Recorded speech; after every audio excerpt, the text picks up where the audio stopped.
Mesdames et messieurs, bonjour, bonsoir et bienvenue à un autre épisode des Antipodes de la lutte. Pat Laprade, KR, Kevin Raphaël. Yes sir, ça va être le fun.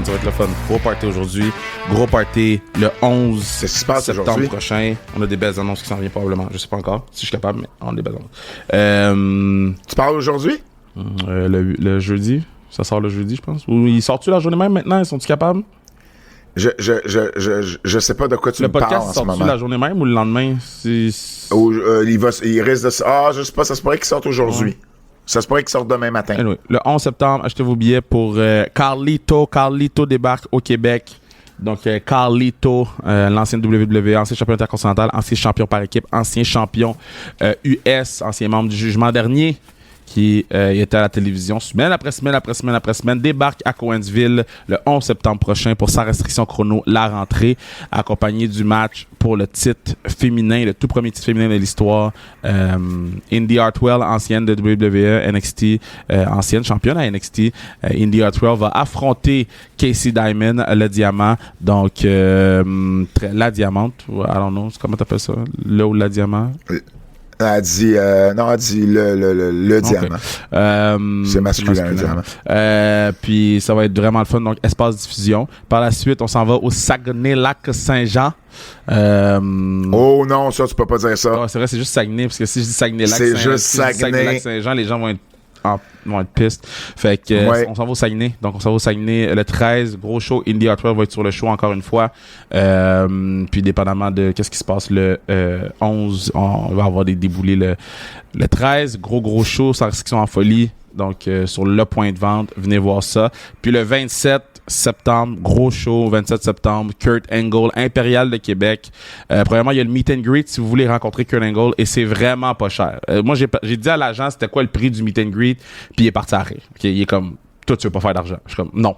Mon but, c'est pas de faire de l'argent. Mon but, c'est juste, je veux que tout le monde ait la chance de rencontrer Kurt, de vivre une belle soirée puis d'avoir du fun. Donc, 27 septembre prochain, vous allez sur le site de l'Impérial, vous achetez vos billets. Par la suite, vous pouvez acheter vos billets pour le meet and greet. Donc, c'est ça. Hey, de mon côté, j'ai sorti un gros article hier. Oui, j'ai vu. Sur... qu'est-ce que ça veut dire? Oui. Sur les 40 ans du dernier duel Rougeau-Garvin au Forum de Montréal le 26 août 1985. Puis ça donne en même temps que ce show-là, c'était le tout premier de la WWF à l'époque à Montréal. Donc, pour vrai, j'avais une base d'informations, mais j'ai été refouillé dans nos entrevues, j'ai reparlé à des gens et j'ai encore une meilleure compréhension et encore plus de détails sur comment tout ça est arrivé. Autant la rivalité Rougeau-Garvin, mais surtout par rapport à l'arrivée de la WWE au Québec, ben pas au Québec, mais à Montréal. Donc, pour vrai, j'étais bien fier. C'est un long texte, là, je vous le dis d'avance, mais je pense que ça vaut la peine pour les férus d'histoire, puis ceux qui ont connu aussi cette époque-là. C'était vraiment intéressant. C'est une affaire, j'avais, entre autres, jamais remarqué que je parle dans le texte. À propos du nombre de shows que la WWF amenait au Forum de Montréal comparativement à ce que la lutte internationale faisait. Fait que j'étais bien content. J'ai reparlé à Raymond Rougeau, à Gino Brito, j'ai reparlé à Serge Savard qui avait été impliqué dans les négociations, disons ça comme ça, pour que Lutte internationale demeure au Forum de Montréal. Donc, vraiment super cool. Vous irez lire ça, c'est sur le tvsport.ca où je l'ai partagé là, sur mes différents réseaux sociaux. J'ai également fait Bonsoir les sportifs avec Benjamin Toll lundi soir à l'antenne de Cogeco, le Romain 18.5, 1h30 où, pour vrai, c'était très candide, puis j'ai aimé l'approche dans le sens où on nous posait des questions sur vraiment les dessous de comment ça se passe. Tu sais, c'est à la mode avec Unreal. Mm-hmm. Fait tu sais, il y avait des questions comme à Benjamin, mais oui, mais comment ça se passe? C'est quoi la préparation d'un combat? C'est quoi? Comment tu décides de ton personnage? Comment tu décides si t'es vilain ou si t'es heel, si t'es babyface? Puis bon, des questions historiques aussi, on a ouvert les lignes. C'était vraiment cool, un beau 90 minutes. Donc, je pense que c'est disponible également là, sur le site de Cogeco. Puis finalement, ben on a eu un beau projet avec Télé-Québec, Stéphane Bureau, qui faisait un spécial sur les luttes mais les luttes dans le sens qu'il y a différents types de luttes. Puis il voulait inclure la lutte professionnelle, bien sûr, là-dedans. Alors, j'y étais avec Raymond Rougeau, PCO. Il y avait aussi, et pour ceux qui se demandent, là, tout va bien dans le meilleur des mondes, là, avec PCO, il y a absolument aucun problème. Moi, Raymond, PCO, Marco Estrada, Zach Patterson, et puis Lufisto. Ah ouais. Qui était là. Ouais. Donc, un beau plateau. Ça a été bien cool. Ça va être diffusé à Télé-Québec début septembre, je pense. J'ai pas la date exacte. Ben, en fait, on m'a parlé d'une date 3 septembre, mais je l'ai comme entendu entre les branches. On m'a pas envoyé de courriel officiel pour me dire c'était quand exactement, mais je pense que c'est la première semaine de septembre. Ça s'appelle... là, parce que là, je veux vous le dire, je serais pas capable de le dire. Nous, on va en faire la promo proche quand ça va sortir, nous. Ouais, ça c'est sûr, mais j'aurais aimé ça me rappeler du titre de l'émission. Ah oui, Une époque formidable. C'est le titre de l'émission, Une époque formidable. Donc, on n'est pas les seuls à l'émission. Il y a comme, tu sais, c'est un gros show, mais il y a un segment sur la lutte, puis on a 2 blocs dans l'émission. Donc, c'était bien cool.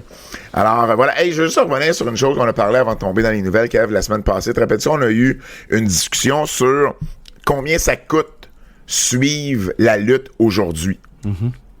Avec tu sais avec tous les abonnements que ça prend, puis tu sais particulièrement mettons aux États-Unis, tu sais avec la nouvelle entente avec ESPN, puis ici avec Netflix, puis on parlait des pay-per-view, des EW et tout ça. J'ai fait une petite recherche parce que j'étais curieux de savoir. Je me souvenais qu'il y avait des années où la WWE là, faisait beaucoup plus qu'un pay-per-view par mois. Puis j'ai retrouvé, là, milieu des années 2000, là, 2005, 2006, 2007, 2008, il y avait 14, 15, 16 pay-per-view par année. Donc, c'était beaucoup. Et je prends une année en particulier, parce que c'est l'année que j'ai ciblée. En 2007, OK, il y avait 15 pay-per-view de la WWE qui coûtaient 35 $ US chacun. Ensuite, il y avait il y a ça, là. À la base, il y a ça coûtait 35$ par mois, plus que ça, 15 fois 35$ si tu veux écouter tous les pay-per-view. Il y avait aussi un service de on-demand. La WWE avait commencé ça, je sais pas si tu te souviens. C'était un on-demand, donc c'était genre un network avant que le network soit là. Ça coûtait 8$ par mois. Puis t'avais du contenu historique. Là, la bibliothèque de la WWE était un peu ouverte. Là, t'avais pas tout, mais t'en avais une partie. Il y avait également beaucoup de DVD. Donc, j'ai pas répertorié tous les DVD qui ont sorti en 2007, mais il y en avait, là, dans ces années-là, là, un 5, 6, 7 DVD par année. Mais t'es pas obligé de les acheter, les DVD, par exemple? Si t'as vu le show, pas obligé... Non, excuse-moi, j'ai pas précisé. Des DVD historiques. Okay. Tu sais, ils ont fait des best-of, ils ont fait... c'est ça, tu sais, ils ont fait des documentaires sur des lutteurs en particulier. Moi aussi, je les ai toutes. Fait que, tu sais, ça coûtait à peu près une vingtaine de piastres chaque. Puis, si tu voulais écouter tout le contenu, Raw, SmackDown puis Heat, fallait que tu sois abonné à USA Network, CW puis Sci-Fi. Fait que, pis t'avais ECW aussi, excuse-moi, là-dedans, qui a commencé dans ces années-là. Fait que, ça te prenait quand même un forfait câble avec, tu sais, tous ces postes-là. Si j'oublie le câble, parce que là, j'ai pas fait de recherche pour savoir combien le câble coûtait, mais juste avec le on-demand puis les pay-per-view, c'est 621$ par année. Puis avec l'inflation, là, on est rendu à pas loin de 1000$. Mm-hmm. Pour juste le contenu WWE. J'ai communiqué avec Brandon Thurston de WrestleNomics, puis j'étais juste curieux de savoir son avis là-dessus, puis je dis, tu sais, si tu comptes tout ça, puis que tu le compares à aujourd'hui, on peut-tu dire que ces années-là, là, milieu des années 2000, ça coûtait plus cher pour écouter du contenu que ça peut coûter aujourd'hui? Puis il dit, ben oui. Il dit, si tu prends pour acquis que quelqu'un écoute tous les pay-per-view, oui. C'est sûr que là, si tu décides d'en faire un choix, là, ça, c'est sûr que ça peut te coûter moins cher. Si tu décides d'écouter les 4 gros, whatever, mais... Les 4 gros, là, c'est sûr que... Tu sais, me semble que WrestleMania coûtait plus cher. Écoute, c'est pas impossible que WrestleMania, à ce moment-là... WrestleMania, c'était 59 ou 79,99. il y a des années où ils ont fait ça, effectivement. Mais en moyenne, de ce que j'ai recherché, c'était à peu près 35$ de toute façon pour un pay-per-view c'est sûr, de c'était base. plus cher avant. C'est sûr. Parce que fallait que t'achètes chacun des pay-per-view, tu sais, à part. Fait, c'est sûr que là, maintenant, ben, on a plus de contenu pour moins d'argent. Puis t'as du contenu extérieur pour moins d'argent, parce que si t'achètes juste le pay-per-view, puis tu t'investis cet argent-là, mais t'as juste t'as juste un pay-per-view. Là. Tandis que si tu prends le même argent puis tu le mets sur un Netflix ou whatever, ben t'as tout, là. T'as du contenu autre que de lutte. Il y a des gens qui écrivaient, ils disaient, moi ça me coûte 10$ par mois Netflix avec les pubs, là. C'est rien, là. Il y a des gens que ça leur dérange pas, les pubs, là. Ben, visiblement. Puis il y en a plus que. Il y en a vraiment plus qu'on pense que ça leur dérange pas. Ben, peut-être. Moi, je vis dans un monde où je vois pas pourquoi on aurait. En tout cas, pas que je vois pas pourquoi, mais je vis dans un monde où moi, j'en veux pas de pub. Non, mais c'est ça, mais c'est correct. Mais ce 20$ là, tu sais, je dis 20, mais whatever le chiffre exact que c'est, ben, tu sais, ça fait une différence pour certaines personnes. Fait que, tu sais, moi, je compie. C'est peut-être parce que je suis entouré de mes kids de foot qui volent le Netflix l'un à l'autre. Mais, tu sais, c'est quand même une grosse différence, là. Fait... Ben, c'est sûr que ça fait une différence sur le prix, là, ça, y a pas de à la fin de la journée, WWE, oui, ça coûte plus cher aller au show, mais ça coûte moins cher le consommer pour nous encourager à y aller. Ça, c'est sûr. Ça, c'est sûr. Par contre, c'est sûr que ça coûte beaucoup plus cher aller au show que ça a jamais 100%. Coûté. Mais pour pas cher, on peut écouter Steady, 3 shows, autant qu'on veut, puis la bibliothèque. Puis c'est drôle parce qu'on en a parlé à Bonsoir les sportifs, puis je disais, tu sais, au final, les billets se vendent. Ben oui, ils se vendent. La journée là, que WrestleMania va faire 20 000 personnes dans un stade de 60 000, ils vont réajuster leur tir sur un moyen temps. Mais c'est ça la business. Tant que les billets se vendent, tu te dis, ben, coudonc, je dois pas charger assez cher parce que il y a du monde pareil qui viennent.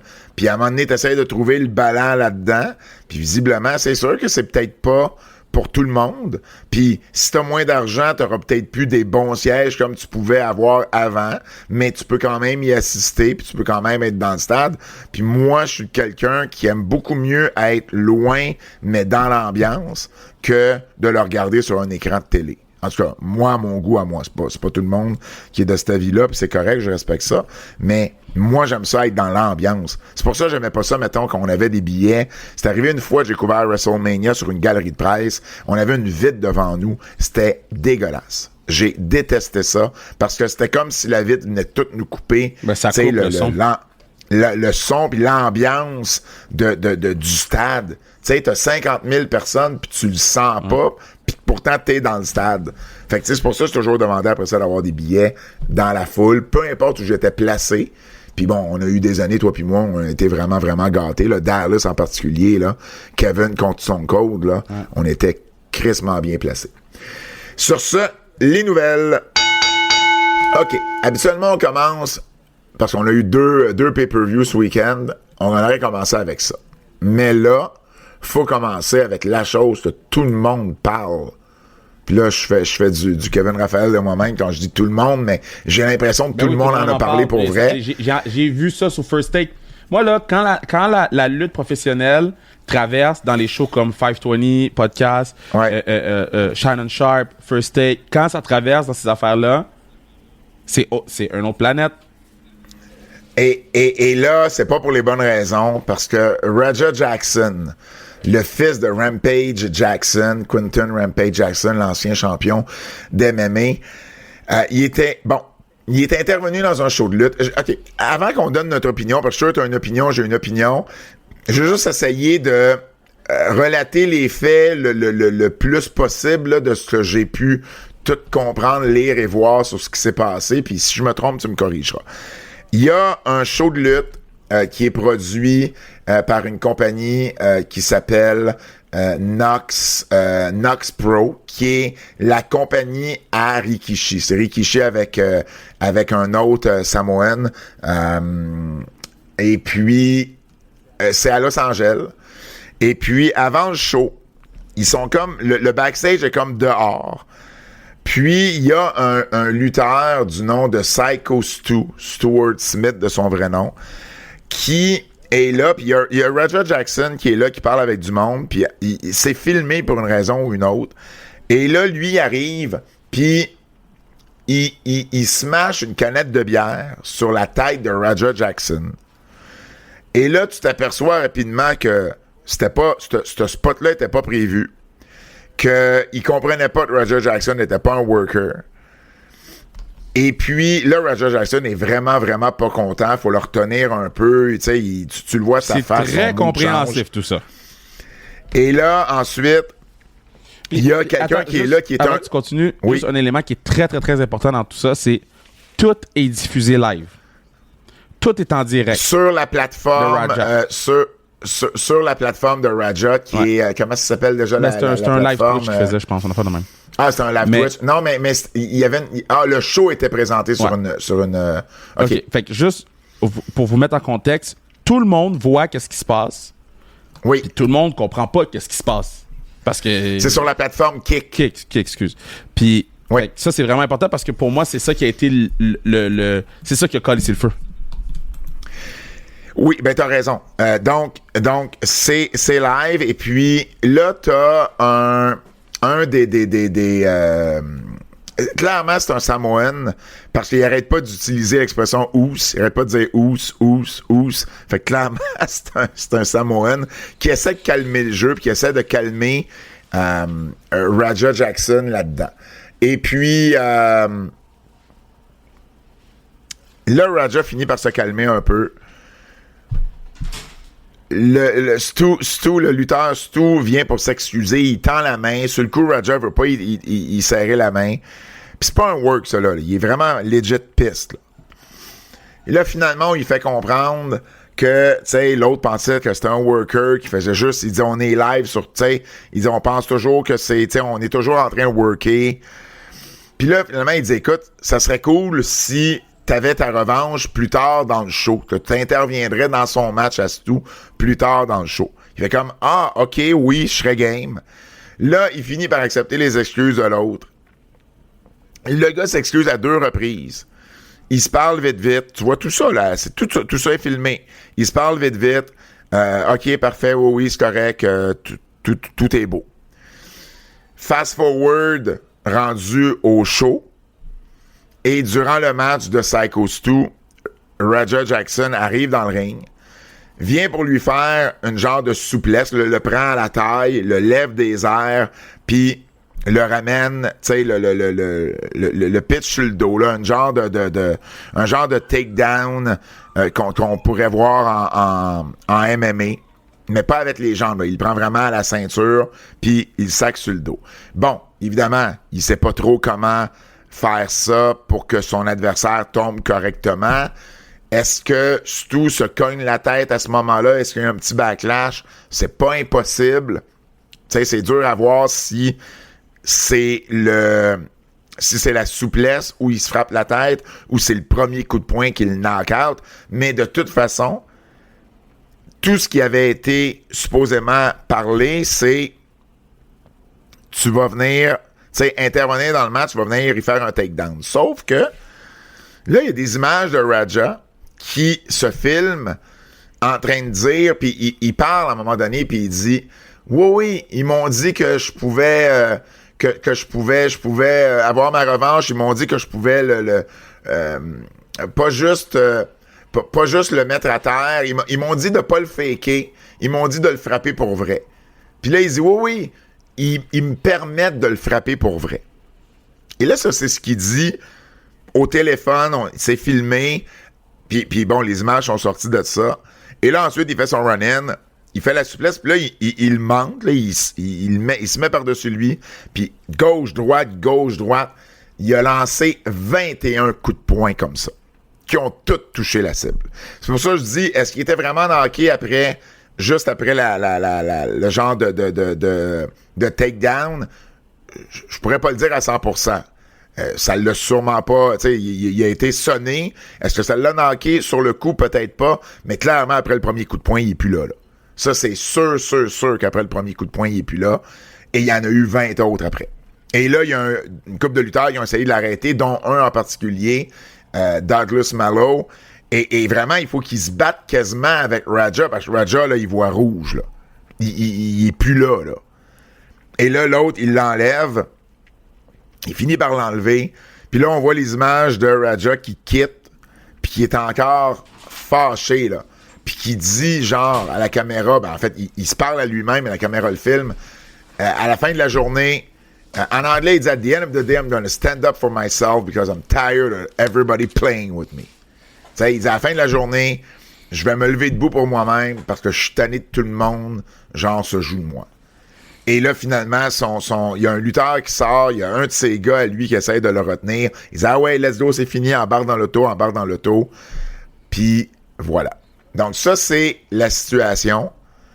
C'est ce qu'on voit sur les images. Bon, maintenant, il y a un paquet de monde qui a parlé, mais juste avant d'aller là, Kev, moi, je vais avoir ton opinion sur... J'imagine que toi aussi, tu as vu toutes les images. Moi, j'ai suivi ça vraiment là, à la lettre. Si j'ai manqué des bouts, mais vraiment, j'ai essayé de... C'est quoi ton opinion sur ce qui s'est passé? Parce que moi, j'avoue que j'ai pas suivi ça en temps réel. Ouais. J'ai attendu de toutes sortes, puis là, j'ai regardé tout ce que j'avais à regarder, j'ai lu tout ce que j'avais à lire, puis moi, j'ai une opinion par rapport à ça, mais je vais entendre la tienne. OK. So,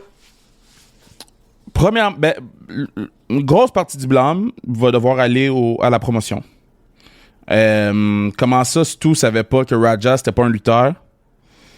Est-ce qu'il l'a fait de son propre chef? Tu sais, c'est toutes des choses, mais reste que tu touches jamais aux fans.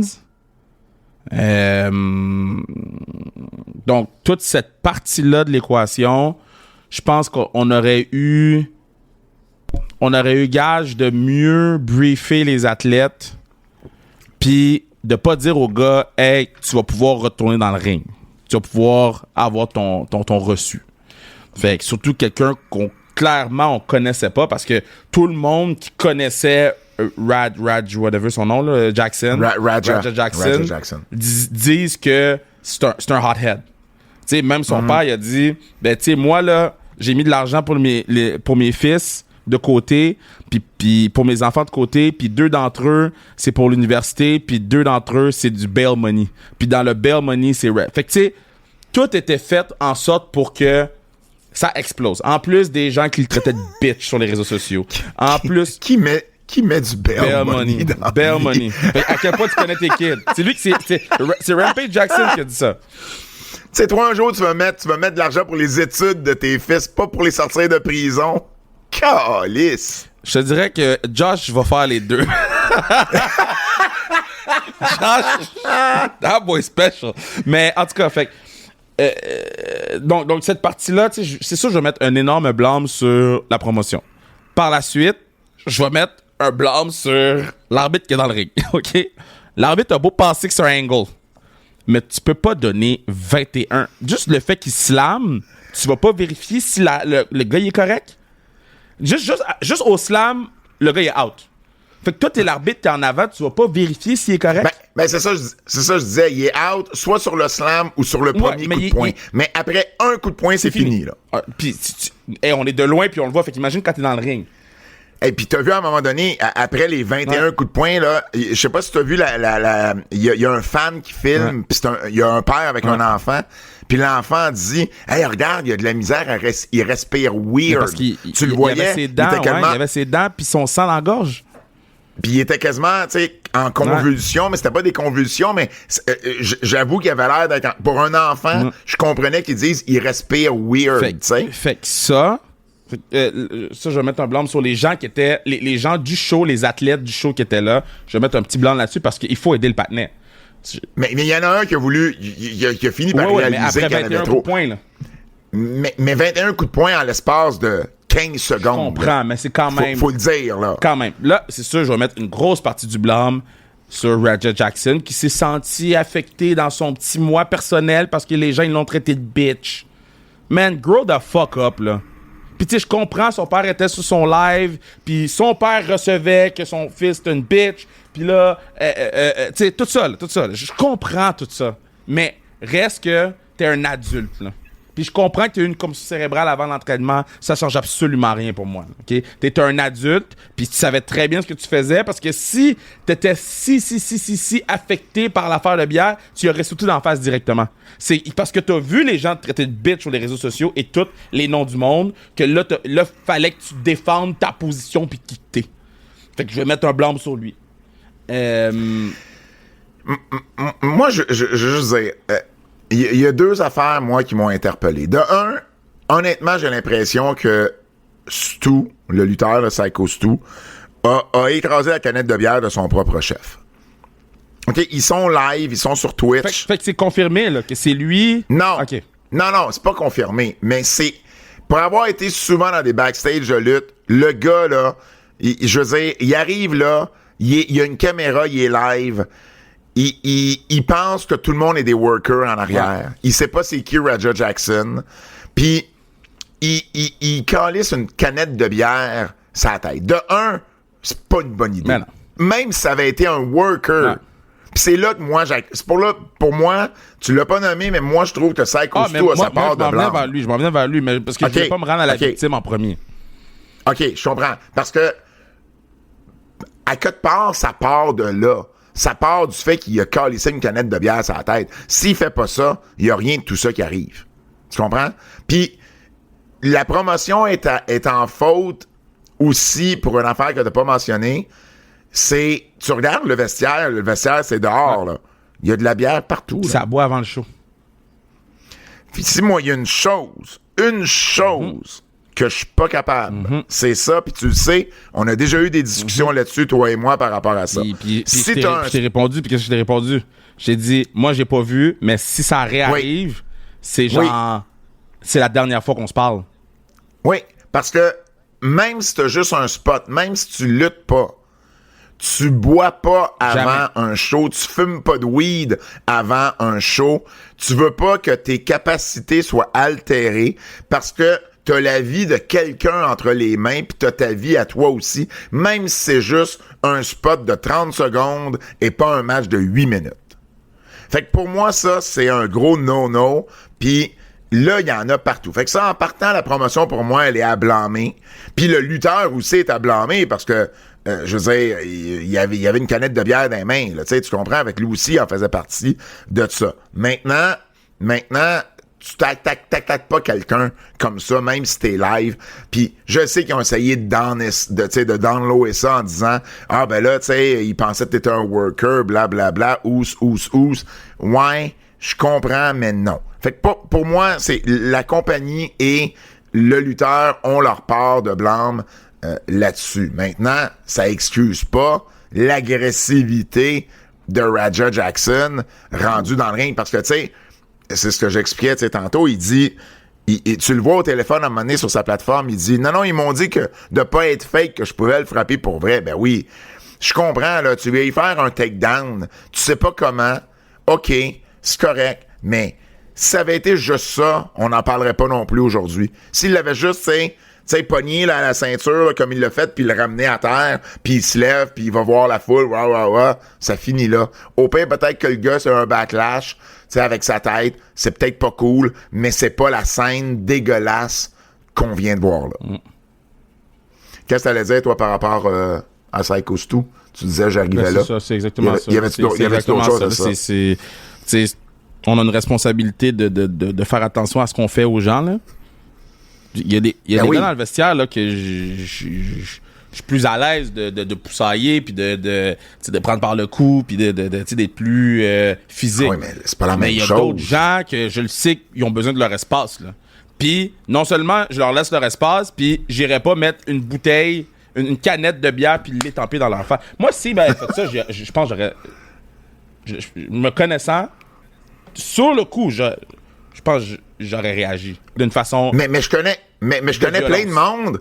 Je connais plein de monde que la réaction première, ça a été, mettons, moi, je fais ça à quelqu'un, c'est de répliquer avec un coup de poing en face. Mais parce que je te connais pas. Je sais pas qu'est-ce que tu me veux, toi. Je te connais pas. Puis c'est pas pour promouvoir la violence, mais admettons, est-ce que ma sécurité est en jeu? Est-ce que... C'est-tu je dis pas que c'est ça, mais c'est-tu un monsieur raciste puis qui essaye de faire quelque chose? Tu sais, il y a plein de choses qui peuvent rentrer en ligne de compte si tu connais pas la personne. Moi, quelqu'un m'étampe une... Puis j'ai eu des situations où des gens étaient trop friendly avec moi parce que tu sais, vu qu'on fait des podcasts, qu'on fait de la télé, qu'on fait de la radio, qu'on fait des ci, qu'on fait des ça, souvent les gens pensent qu'on est comme amis, genre. Puis souvent, des fois, la petite barre. Il y a plus de boundaries. Tu sais, sont là, puis ils me prennent par l'épaule, puis ils me shake, puis des fois, je suis comme, puis surtout quand mes kids sont là, je suis comme vraiment protecteur, là. Fait que, il faut mettre le blâme aussi sur lui. Fait que c'est pour ça que c'est un gros problème en général. Tout le monde est à blâmer là-dedans. Puis Rampage Jackson tout le monde a du blâme aussi.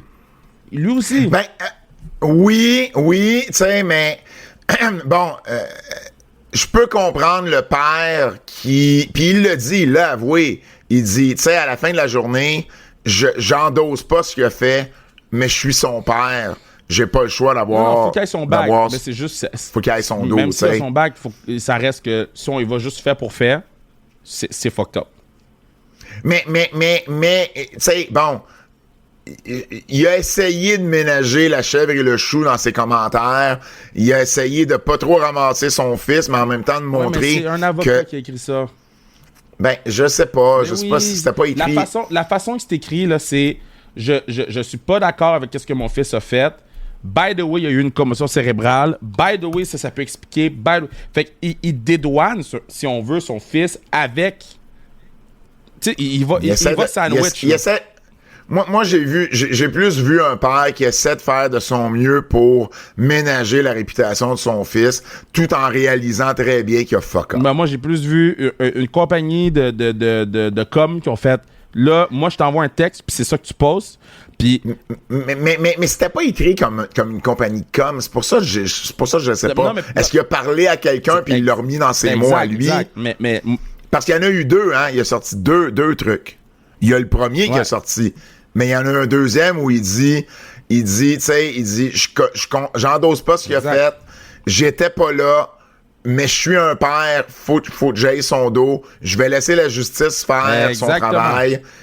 Il dit, je peux pas aller plus dans les détails, mais il dit, ça m'a pas rendu heureux, puis il dit, je feel bad pour Psycho Stu pis sa famille, puis tu sais que sa famille a eu à voir ça, puis il dit, j'aurais aimé pouvoir être là. C'est pas pour rien qu'il va avoir des poursuites judiciaires, puis des ci, puis des ça, tu sais, Ben oui, parce que là, il y a eu un assaut, carrément, il y a eu un assaut, là.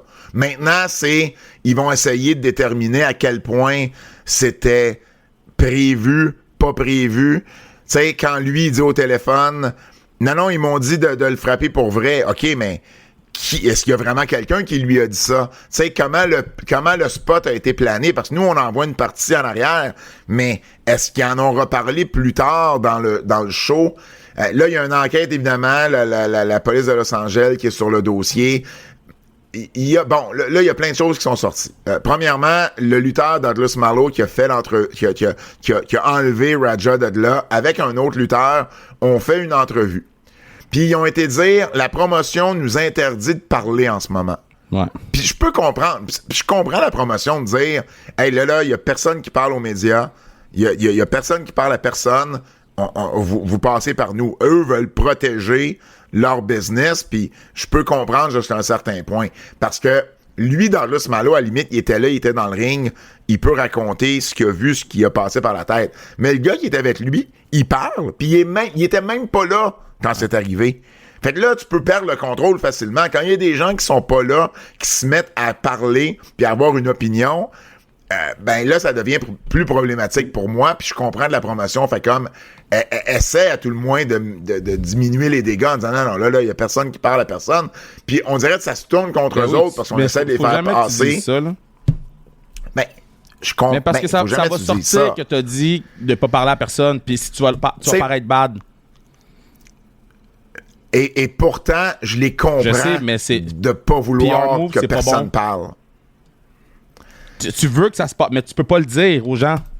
T'espères. Ensuite, il y a Mark Henry qui a été dire que qu'est-ce qu'il a dit, Mark Henry? Il a dit quelque chose, Mark Henry, que la promotion... Attends, je suis perdu là dans mes trucs, mais t'as-tu vu ou lu ce que Mark Henry a dit? Vite, là. J'ai lu vite, mais pour moi, c'était pas newsworthy, là. Ouais. En fait, je pense qu'il blâme en partie... Il blâme Stu? Ouais, il blâme Stu, puis il dit, tu sais, comme, faites attention à ce que vous faites, puis peut-être un peu comme on a dit. Ah oui, c'est ça, exactement, tu sais, parce que ça revient à dire, quand on parlait de l'alcool, puis qu'on parlait de même si ça avait été un worker, tu ne traces pas une canette de bière sans en parler avant, surtout avec quelqu'un que tu connais pas, tu sais. Je pense que c'est ça que Mark Henry disait. T'as les Marlowe puis l'autre qui ont dit que Rikishi était aucunement blâmé, puis qui veulent vraiment que, tu sais, ça... Parce que la promotion est à lui, puis à Reno Anoa'i, là, qui est Black Pearl, qui est un autre membre de la famille samoane. Fait que bref, là, il y a eu un GoFundMe, parce que t'as le plus gros YouTuber au monde, MrBeast, qui a vu ça, et... qui a lui-même donné 10 000 $. Chris Jericho a donné, je pense, 2 500. Swerve Strickland a donné 1 000. En date de ce matin, c'était 143 000, je pense. Donc, c'est énormément d'argent. Là, leur but, c'est d'amasser 200 000. Les frais d'hôpital, je pense pas, sont couverts par la compagnie. Là. Fait c'est toutes des petites choses que tout le monde dit, ouais, mais c'est beaucoup d'argent, tu sais. Ouais, il a enduré des coups de poing, mais il va avoir fait la palette. Ouais, dans le 140 000, avec la réhabilitation, avec les frais d'hôpital, avec le dentiste, il en restera pas tant que ça. Non, ça coûte excessivement cher là, aux États-Unis. Parlons de Stu, son vrai nom. J'ai dit Stuart, oui c'est ça, Stuart Smith de son vrai nom. Son frère a donné un update hier soir et il a dit qu'il était présentement conscient, qu'il était capable de parler. Il a également dit qu'il se rappelait de plusieurs moments de cette journée-là, donc c'est pas un blackout complet par rapport à cette journée-là. Ce qui est une bonne chose aussi, là, qui se rappelle. Ça veut dire que, bon, c'est une bonne chose, là. Tu sais, quand t'as des commotions pis tout, souvent, j'écoutais le documentaire, sur les Cowboys de Dallas pis Troy Aikman se souvient pas d'un match au complet. Moi, je me souviens toujours pas de la game du 15 novembre 2011. Tu vois. Lui, au moins, il se rappelle d'une partie de ce qui est arrivé, donc ça, c'est un bon signe. Mais c'est sûr que le recovery va être long et probablement très ardu. On lui envoie toutes nos parce que malgré ce qu'il a fait, il méritait pas de recevoir ce traitement-là. Tu comprends? Tu sais, au pire aller, tu sais, puis c'est ça qu'on disait tantôt, tu sais. Si sur le coup, là, Raja s'était défendu avec un coup de poing sur la gueule puis ça aurait fini là, on n'en parlerait même pas. Tu reçois une canette sur la tête, tu te revires, tu frappes le gars. On aurait juste dit dans le monde de la lutte, là, on aurait dit c'est un reçu.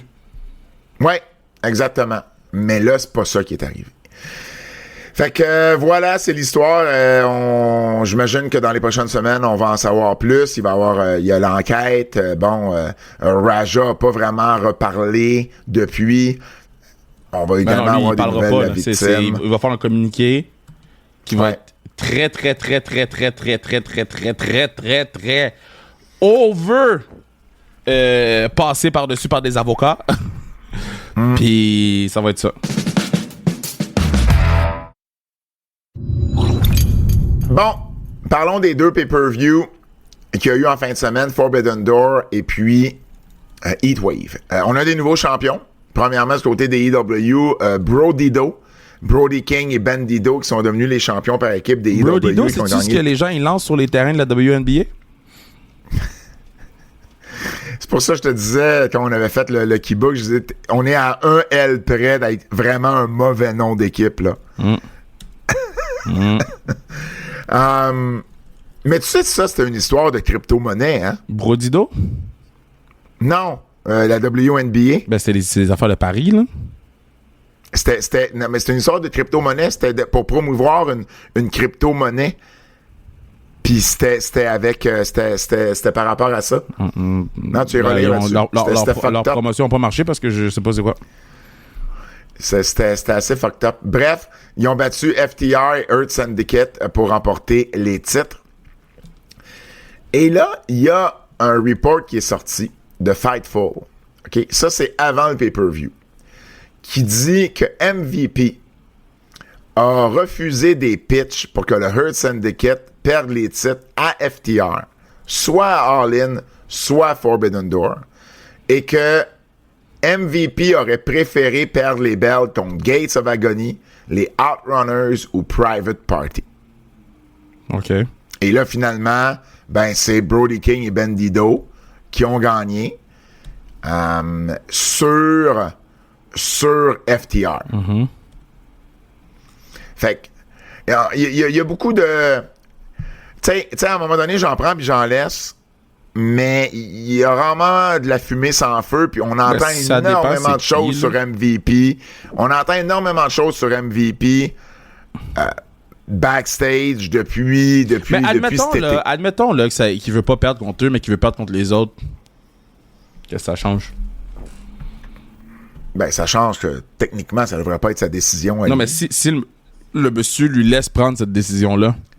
Ah, non, mais parce ça, que là, c'est ça mais il y a deux choses pour moi. Mais il y a deux choses pour moi. De un, pourquoi tu veux pas perdre contre FTR? Qu'est-ce qui est arrivé avec FTR? Mm-hmm. Puis deux, pourquoi la compagnie accepte ça?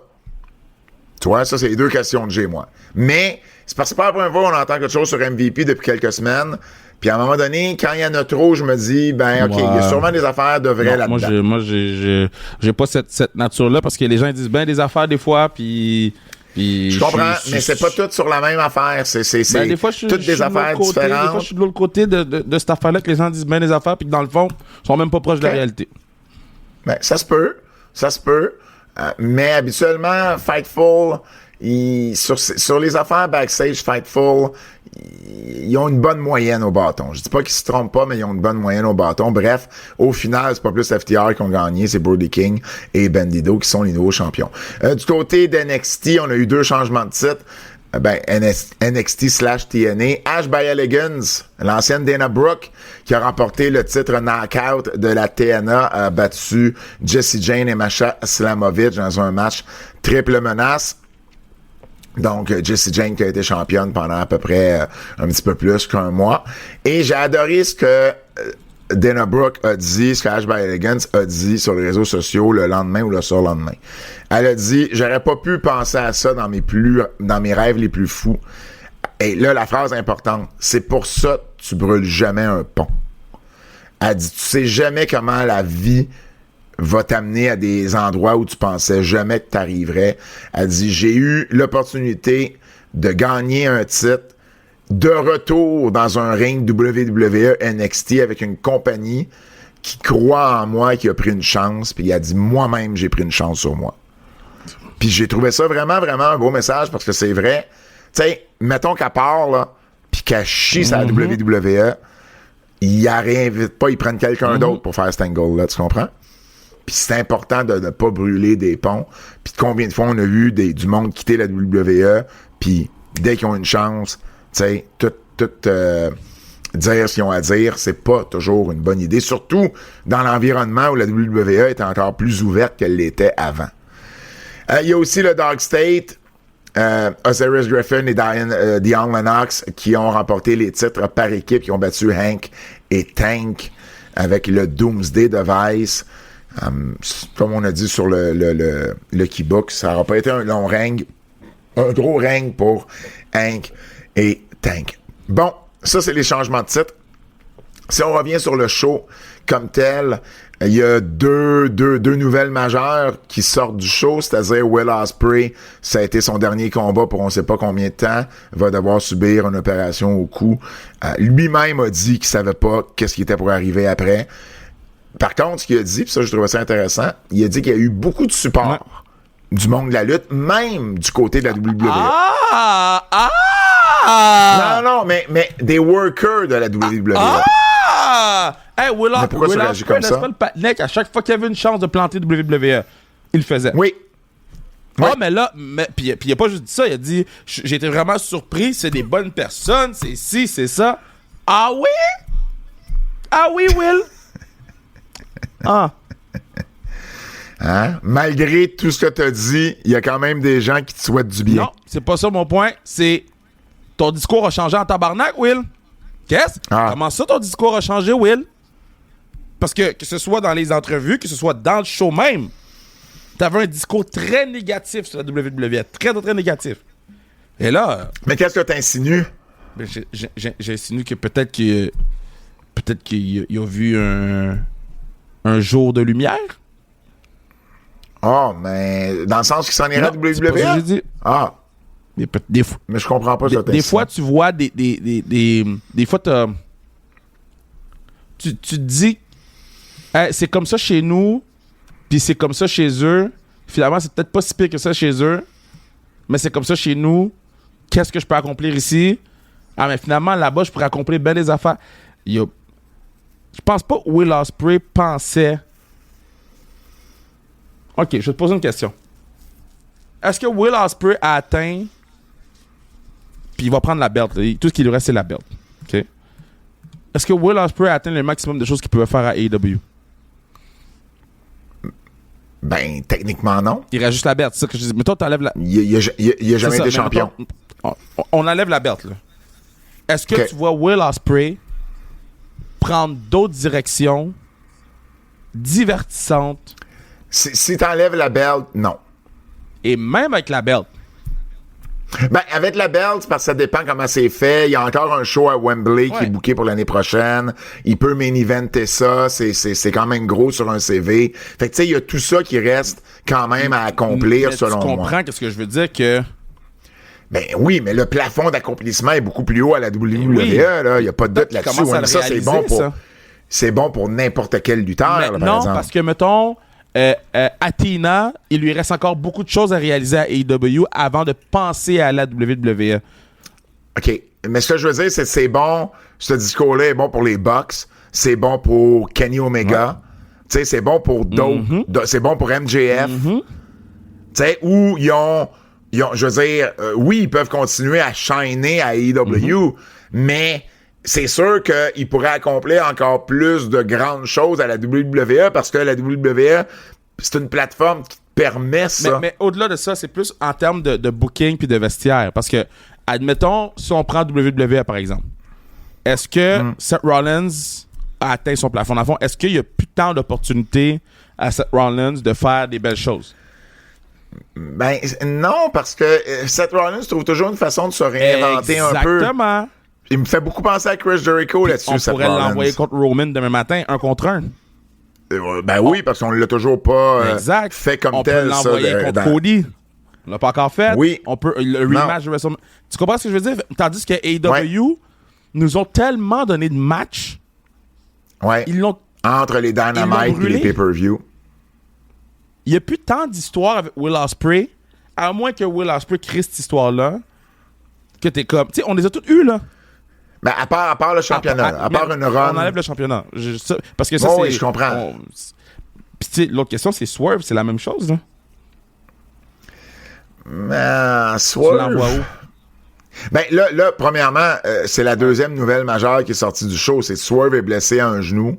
Donc, a eu une opération mercredi. Il a annoncé ça, d'ailleurs... le lendemain là, de Forbidden Door, il a annoncé ça, il y avait un show de hip-hop, puis il a annoncé le tout. Donc là, une blessure au genou, on sait pas pour combien de temps il y en a. Donc on reverra pas Swerve pendant un petit bout. Fait que ça, c'est les deux nouvelles majeures au niveau des blessés. L'autre nouvelle majeure, c'est de Forbidden Door. Si leur chiffre de 18 992 est le bon chiffre, parce que Wrestle Tickets n'a pas sorti de rapport là-dessus. Puis c'était pas si loin que ça, le chiffre. Là. Non, ils n'ont pas sorti un Final Count. Mais je pense... En date de ce matin, ils l'ont pas sorti. Mais la journée le nombre de places qui restaient, ces affaires-là, là. Il était à 17 617 juste avant... Excuse-moi, pas 17 617. Il était pas loin, t'as raison. 50 places t'as raison, il était pas loin. Affaire de même. Mais bon, si le chiffre est bon, c'est non seulement la plus grosse foule En fait, c'est non seulement la plus grosse foule de l'histoire du O2 Arena, parce que Money in the Bank avait fait 17 617, mais c'est également la plus grosse foule pour un arena dans l'histoire de l'Angleterre. Parce que le record, c'est la WWE qui l'a. Un show à Manchester en 98 avec 18 514. C'était Undertaker contre Kane, puis Triple H contre Steve Austin, les deux main events. Par contre, en termes de recettes, Forbidden Door battra pas Money in the Bank. Money in the Bank avait fait l'équivalent de 3,3 millions US. Forbidden Door battra pas ça, mais ça va être une des 4 plus grosses gates de l'histoire de la compagnie, avec bien sûr les 2 shows Wembley puis le Globe Life Field. Donc, c'est leur plus grosse recette d'arena à vie, ça, il n'y a pas de doute là-dessus. Walter Stewart également, qui a commenté quelques matchs, donc le commentateur de New Japan et Stardom, que tu apprécies, je pense particulièrement, Walter Stewart. Ben oui, il est excellent, Walter Stewart. C'est lui qui avait remplacé Kevin Kelly avec New Japan en 2023. Il a fait 2 matchs. Il a fait Carl Fletcher puis Hiromu Takahashi. Et puis, il a fait également Zack Sabre Jr. et Nigel McGuinness. Il y a Jamie Hayter également qui a fait son retour à Forbidden Door. Donc, on a vu intervenir pour aider Queen Aminata. Queen Aminata qui est restée à Londres, qui s'est fait voler son sac. Puis qui a perdu... Il y avait son portefeuille, ses cartes d'identité, son passeport. Fait que là, tout est en train de s'arranger. C'est juste qu'elle est pognée à Londres. Puis elle peut pas pu revenir. Là. C'est peut-être réglé ou sur le point de se régler, mais c'était pas le cas, évidemment, dimanche. Donc, Jamie Hayter qui est venu pour aider Queen Aminata contre Tekla, Julia Hart et Sky Blue. Donc, c'est une locale. Elle a eu un gros pop. Puis Wardlow, qu'on n'avait pas vu depuis plus d'1 an, qui est revenu finalement et qui s'est associé au groupe de Don Callis pour attaquer Swerve Strickland et puis Prince Nana après le match de Swerve. Donc, on l'avait pas vu depuis mars 2024, Wardlow. Fait que c'est quand même quelque chose. Si je te demandais entre Forbidden Door et... je te disais, là... en fait, je vois les unfollow là. Regarde. OK. Je unfollow et Les unfollow qui? Ah, ouais. Je les unfollow. Tough. Parce que, tu sais, dans le podcast, là, je t'ai dit, c'est que ça m'écoeure. J'ouvre mon feed. Le spot de la fourchette. Il y a 32 minutes. Dans l'oreille. Ils viennent de leur poster. Ah, ouais. Là, fait 2 fois qu'ils leur postent. Puis là, il y a un angle de plus proche où tu vois tout, là. Encore plus dégueulasse. Il est 13h02. Je n'ai pas besoin de voir ça dans ma journée. Terminé, Idowie. Je vous en follow. Allez, chier. Mais non, mais c'est pas stable. Mais pour vrai, c'est le spot qu'on a entendu parler du show, là. Puis c'est pour vrai, là. Moi-même, je me suis tourné de bord quand j'ai vu ça. J'ai dit, j'ai pas besoin de voir ça. Puis, il y a tout le temps des exceptions à la règle, mais en général, y a-tu des gens qui ont fait comme, pour vrai, c'était fucking nice? Il y a plus de gens qui ont dit les Gummy Bears c'était fucking nice que le spot de la fourchette. Ouais. Les Gummy Bears ont eu plus que le spot de la fourchette. Ouais. T'es pas obligé d'aller là, je pense, pour avoir une réaction. T'es pas obligé. Les Gummy Bears, ils ont fait un backdrop sur puis les gens ont crié. Ils ont fait un DDT sur des Gummy Bears. Les gens ont crié. Bro, man, j'ai 2 dernières questions pour toi par rapport à Heatwave et Forbidden Door.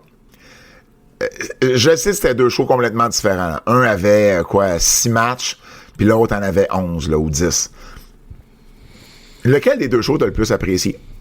En appréciation, Heatwave, là.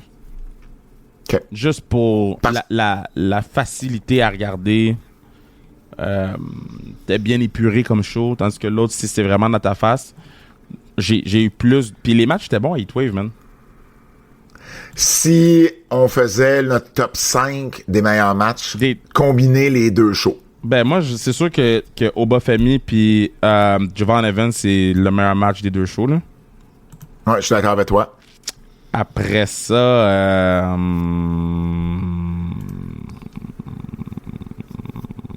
Après ça, écoute...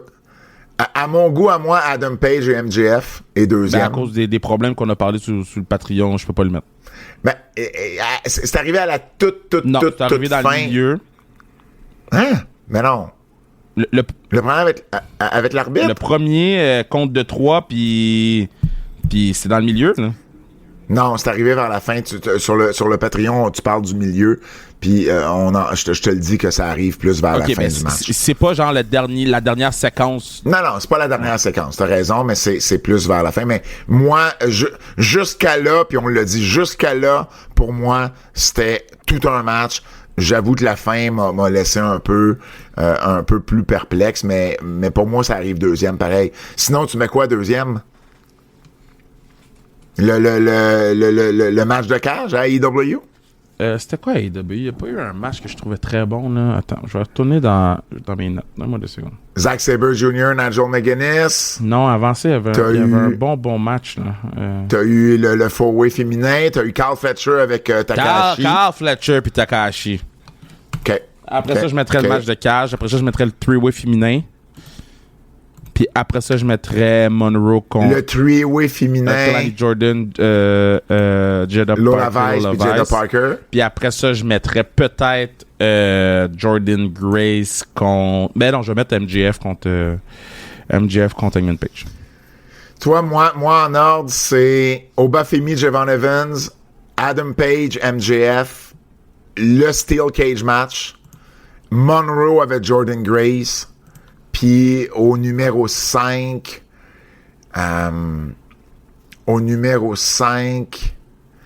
probablement Athena avec Toni Storm. Moi, j'ai vraiment aimé ce match-là.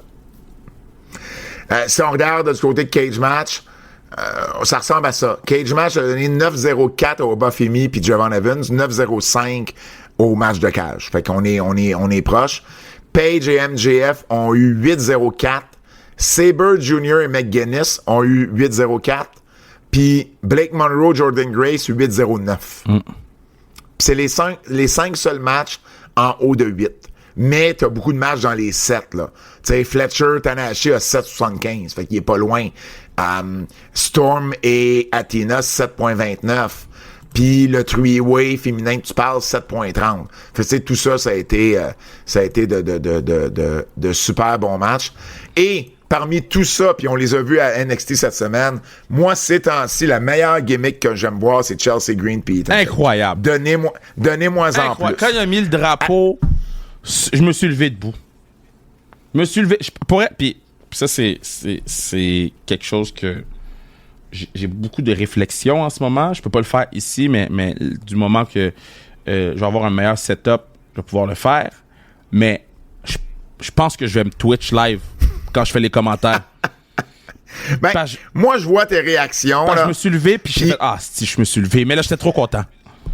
T'as des réactions... Tu sais, on voit, mettons, la WWE fait une compilation de gens qui checkent des trucs sur Twitch, puis qui checkent le show, puis qui réagissent.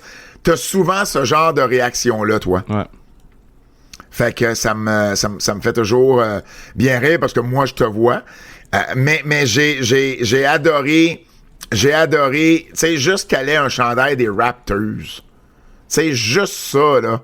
Tu sais, c'est juste une coche de plus, mettons, là, tu sais, à Team Canada. J'aime beaucoup cette gimmick-là en ce moment. Alors, voilà, ça fait le tour des nouvelles. Si vous voulez avoir plus de nouvelles, ben, ça se passe sur notre Patreon. Keybook pour avoir les nouvelles en extra, exclusivement sur notre Patreon. Keybook, cette semaine, sur notre nouvelle en extra, on vous parle de Speed, on vous parle des Young Bucks, de Kevin Owens, du Japon, et bien plus, exclusivement sur notre Patreon. Keybook. Lutte québécoise. On recommence. Lutte québécoise. Laissez pas tranquille. Lutte québécoise, Kev, un petit retour sur Battle War. Oui. J'ai pas pu assister parce qu'évidemment, on faisait Heatwave. Il y a 2 matchs qu'on m'a parlé énormément bien et qui vont peut-être tous les 2 se retrouver sur ma liste des matchs de l'année. C'est-à-dire 2 matchs par équipe, en fait. Matt Falco et Benjamin Toll qui ont affronté les VIP. Les VIP ont conservé leur titre, mais il y a, vers la fin du match, j'ai vu des séquences qui étaient complètement folles. Un spot, entre autres, où Matt Falco lance Junior Benito sur les épaules à Benji qui est debout sur le deuxième câble, puis qui fait son genre de je me trompe pas, un genre de Dead Valley Driver du deuxième, et il y a eu un kick-out. La foule a viré complètement folle sur ce move-là. Falco et Benji travaillent vraiment, vraiment, vraiment bien ensemble. Pour vrai, là, c'est pas la première fois qu'ils travaillent ensemble, mais ça faisait longtemps qu'ils n'avaient pas travaillé ensemble, puis pour vrai, ils sont solides. L'autre match, puis il y avait un aspect émotionnel à ça. Ça faisait 10 ans que Mathieu Saint-Jacques et Thomas Dubois n'avaient pas lutté en équipe à Battle War. 10 ans. 10 ans? Ouais. Battle War, c'est la promotion où il y avait des carrières en simple. C'est là que Mathieu Saint-Jacques a développé son personnage de mononcle Saint-Jacques, hey d'ailleurs. Man, dans la rivalité de l'année, là. Puis là, ils ont travaillé en équipe pour la première fois en 10 ans et ils ont été défaits par les Wonder Boys.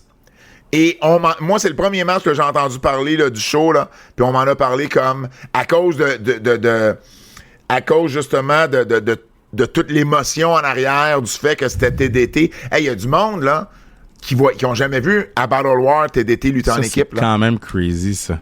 Parce que si t'as suivi la promotion depuis 5-6 ans, tu les as jamais vus en équipe. Fait que c'est vraiment... J'adore ce qu'on fait en ce moment avec ça.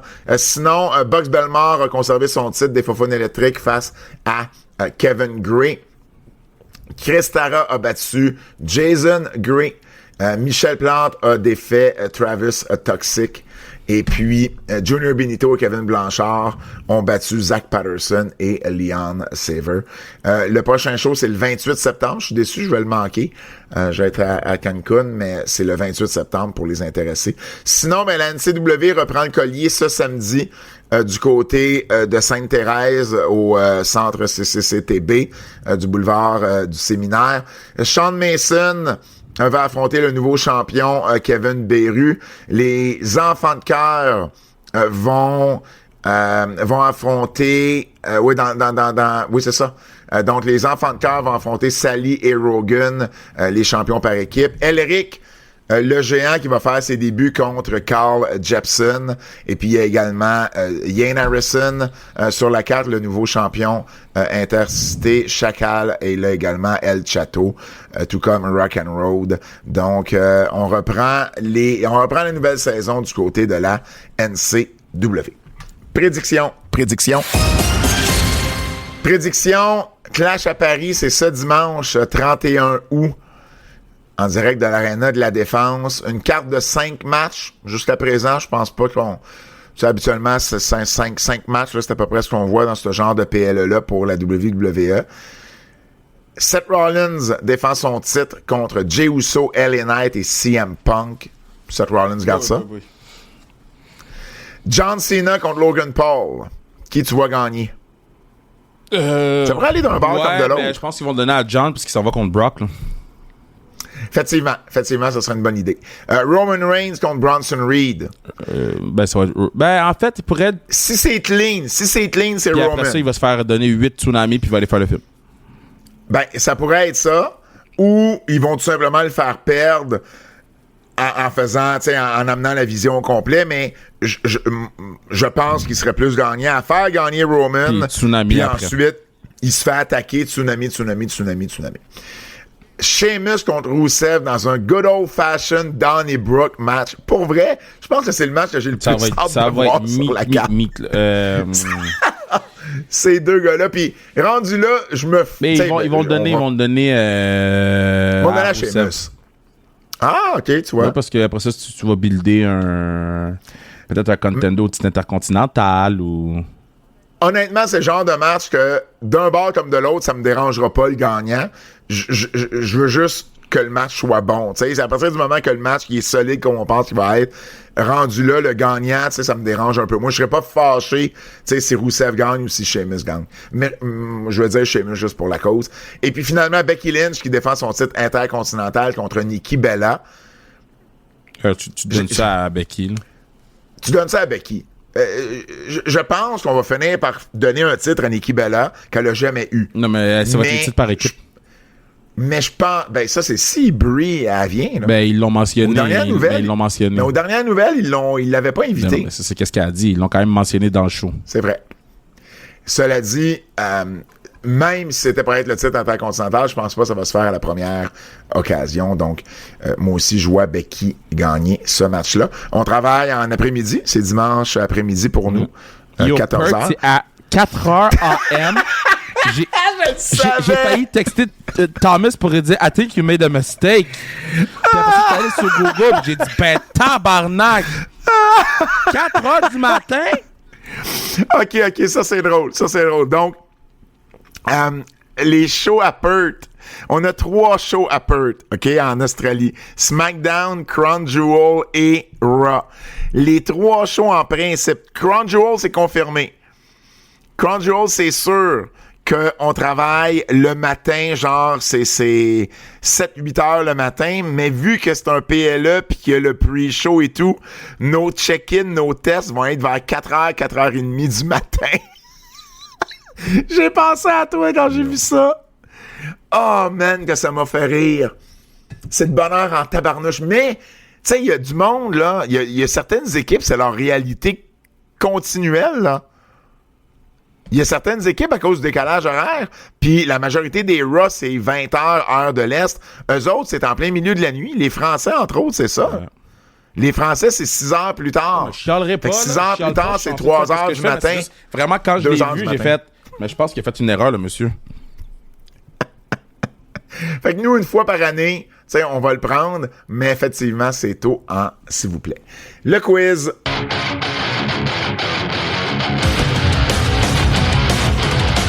C'est l'heure du quiz de notre ami Jérôme Jacques. C'est la rentrée jeudi, là.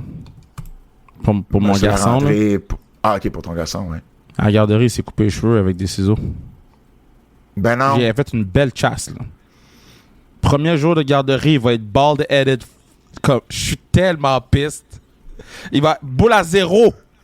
C'est Josh, ça? Non, Eddie. Boule à 0 pour Eddie. Boule à 0. Je m'en vais tantôt, là. J'ai appelé... C'est Eddie le plus vieux? Eddie le plus vieux. Puis Josh, c'est Eddie le plus vieux, c'est vrai. Mais boule à 0 pour Eddie. Là, j'ai appelé Jimmy, mon barber, là. Puis là, j'ai expliqué. Puis il a dit, on va mettre à 0 pour donner une leçon. Ça, c'est drôle. Qui sera le prochain champion AEW à joindre la WWE? Excuse-moi, il n'y a pas le mot champion. Je ne sais pas où j'ai lu champion. Qui sera le prochain de la AEW à joindre la WWE entre Chris Jericho ou Jim Ross? Jim Ross qu'on a entendu à 2 reprises d'ailleurs à Forbidden Door. Mais Jim Ross, son contrat, il se finit là. C'est quand il finit? Là. Ah ben là, si ça finit. Je pensais que le contrat de Jericho finissait avant. Ça va être Jim Ross. Chris Jericho, son contrat se finit à la fin de l'année. Jim Ross, il va caller le dernier match de John Cena, mark my word. Ah! Et toutes les Saturday Nights main event. Et c'est ça. Et pour ceux qui se demandent, parce que j'ai eu des questions là-dessus, Edge, Adam Copeland, son contrat se finit en 2026, puis Christian en 2027. Donc, c'est pas tout de suite là, que ces deux gars-là vont traverser si jamais ils veulent finir leur carrière à la WWE.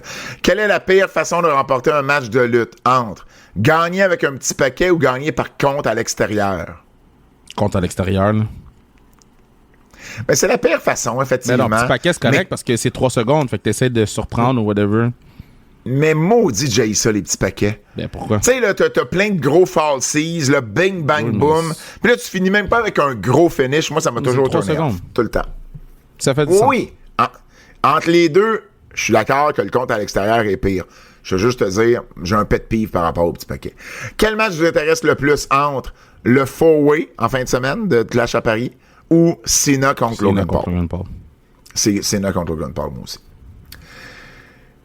Ça ou ça? Ça ou ça, yeah. C'est ça qui est ça, ou peut danser ça, hein? Ça ou ça, yeah. Choisis d'autres choses, mais choisis ça.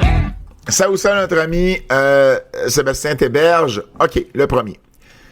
Durant le jour, Bayley passe te faire des petits câlins 40 fois dans la journée. Oui, go. Ou Kane masqué qui te fait un long câlin de 10 minutes quelque part dans ta journée. Fait que c'est 40 petits câlins de Bayley ou un de 10 minutes de Kane.